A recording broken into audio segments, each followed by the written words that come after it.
Hello everyone. In this video, we'll be talking about the second part of Chapter 1, Class 12th History, which is Bricks, Beads, and Bones. So let's begin. The first topic which we'll be discussing is tracking social differences. Okay, so in ancient India, there used to exist certain social and economic differences among people. तो अब लोग social differences track कैसे करते थे that is हमें पता कैसे चलता है कि उस टाइम सोशल डिफरेंसेस एग्जिस्ट करते थे so for this archaeologists they use certain strategies to find out the social and economic differences the first strategy of which is studying the burials burials का मतलब होता है कब्र जहाँ पे लोगों को दफन किया जाता है तो you guys might be familiar with the pyramids of Egypt इनमें से कुछ were royal burials in the sense that enormous quantities of wealth was buried with them. Similarly, Harappan civilization में भी burials exist करते थे. Now, with respect to the structure of these burials, in Harappa, mostly the dead were laid down in pits. Difference आ जाता था in how these pits were made. For example, in some cases, the pits were lined by bricks and in others, not. Then, with respect to the artifacts, some graves had pottery, ornaments, jewelry. There are certain examples of jewelry given in the book. For example, shell rings, jasper, etc., they were found in these pits. Also, the reason why these things were put in the grave was because there was a belief that these could be used in the afterlife. So, through this difference between the structure of how these burials were made as well as the artifacts which were present in these burials, we get to know that there were social and economic differences which were existing at that time. Now, the next strategy which archaeologists used was to study the artifacts. Now, artifacts can be divided into luxuries and utilitarian items. Now, utilitarians are basically the objects of daily use. They are made out of ordinary material, for example, stone or clay. Some examples of utilitarian items are pottery, needles, cones, etc. Then, on the other hand, we have luxuries. These were another category of artifacts. They were made out of costly, non local material and with the help of complicated technologies. And this was precisely the reason why they were considered precious. An example of luxury would be little pots of faience. Now you've heard about चीनी मिट्टी. चीनी मिट्टी के बर्तन हुआ करते थे जिसमें फूल और पत्ते गढ़े हों. So these were the little pots of faience. Sometimes miniature pots of faience were even used as perfume bottles. Now, with respect to distribution of these artifacts, the luxuries they were usually found in large settlements, for example, Mohenjo-daro and Harappa, whereas with respect to the utilitarian objects, they were uniformly present throughout the settlements, in the smaller settlements as well as the larger settlements. So these were objects जिसे हर कोई use करता था, be it poor or rich. Okay, so now coming on to the next topic, which is finding out about craft production. So there is a mention of one site in particular, which is Chanudaro. This was a small settlement devoted to craft production, and the different activities of craft production included bead making, shell cutting, seal making, weight making, etc. Next, coming to the material used, for beads specifically, the material used was carnelian, jasper, crystal, etc. Artifacts, beads, etc. They were made of different shapes. There is a lot of information with respect to the variety of materials used in the book. Coming on to the techniques of craft production. Now, considering the time, very high quality or we can say refined practices in craft production were in place. So the techniques differed according to the material which was used. For example, in case of statite, which was a soft stone, it could be easily worked upon. You could easily make a variety of things out of it. But in case of harder stones, the techniques they were limited. So zyada se zyada you could make geometrical shapes out of harder stones.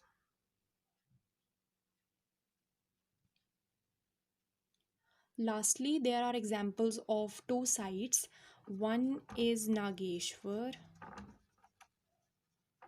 and the other one is Balakot. These settlements were near the coast and they were specialized centers for making shell objects. So the next question is हमें पता कैसे चलता था कि production होती कहाँ पे थी? So for this, archaeologists they look at the following things. First is raw materials कि raw materials कहाँ पे पाए जाते थे. The second is unfinished objects. And the third very important point is waste या rejected material कहाँ पे पाया जाता था. The third point, that is waste, it was considered one of the best indicator of craft work. So थोड़े बहुत teeny tiny bits of waste pieces रह ही जाते थे in the places of production, so they could easily indicate कि अच्छा this was the particular place जहाँ पे प्रोडक्शन होती थी. Okay, so coming on to the next topic which is strategies for procuring material. अब we have seen that craft production was undertaken in the civilization. For this a variety of material was required. तब ये material आता कहाँ से था? कुछ material तो locally available होता था, but there were certain things which were procured from other countries और एरियाज.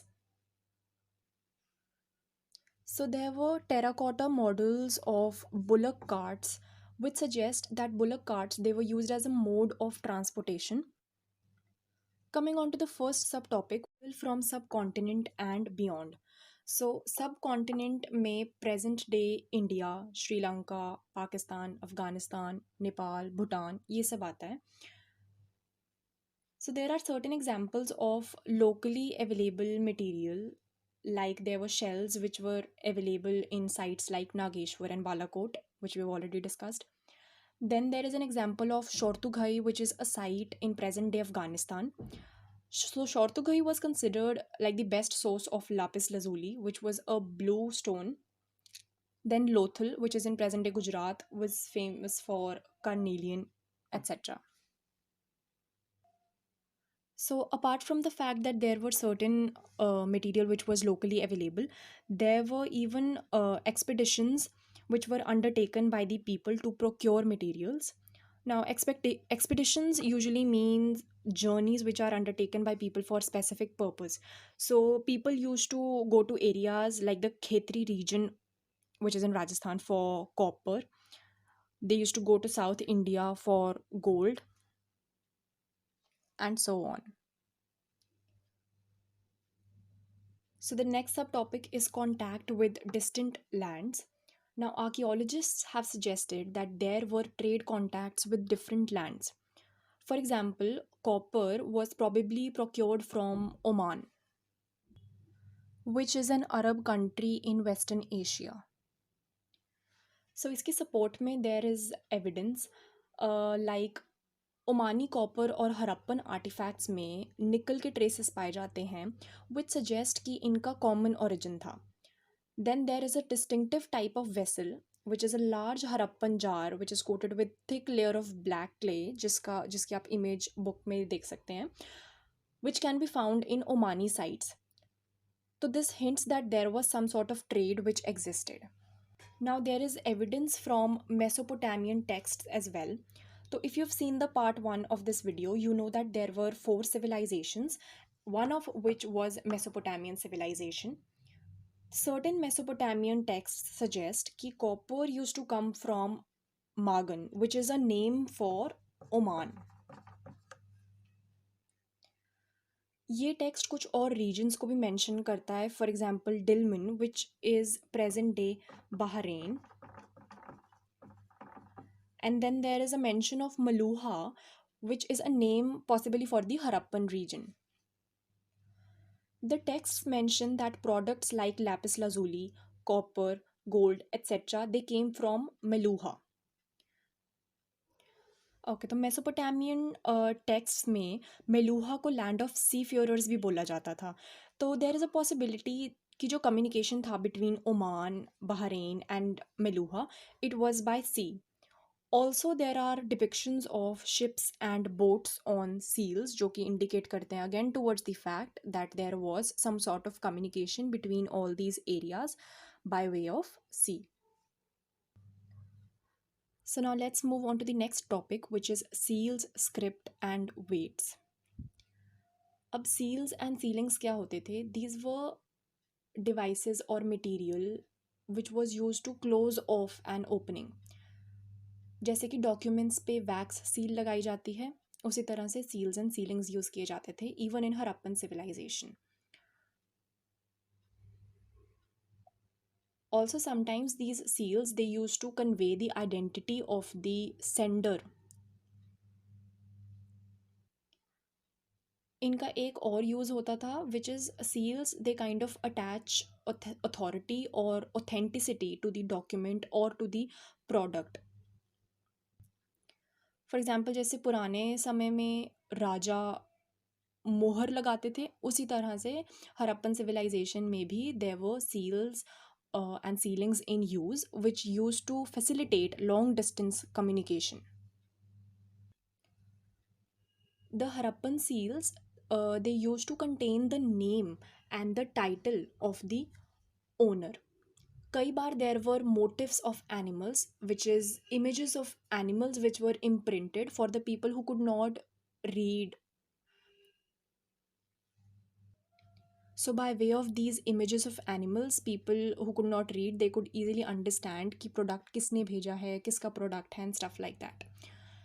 Then इस particular portion में there are certain characteristics of script given as well, of the Harappan script. Now the Harappan script was enigmatic, which means that it was difficult to understand, it was difficult to interpret, and it was kind of rare. आज तक the script remains undeciphered, that is आज तक उसे कोई completely समझ नहीं पाया है.